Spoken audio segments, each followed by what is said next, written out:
नमस्कार मित्रांनो, तुम्ही पाहता चॅनल सार मराठी कायद्याची. या चॅनलवर प्रथमतः तुमचं सर्वांचं स्वागत. मित्रांनो, आजकाल प्रेमविवाहाचं प्रमाण वाढलेले अशा परिस्थितीमध्ये मुलीचं 17 वर्ष कंप्लीट असतं, परंतु 18 वर्ष पूर्ण झालेलं नसतं. अशावेळी वडील पॉस्को अंतर्गत मुलाविरुद्ध गुन्हा दाखल करतात.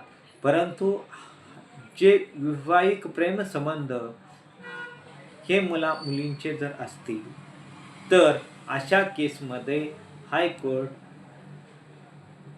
त्यांना जामीन देऊ शकतो, असा महत्त्वपूर्ण निकाल कलकत्ता उच्च न्यायालयानं नुकताच दिलेला आहे. त्यामुळे जे प्रेम युगल आहेत, ज्यांचं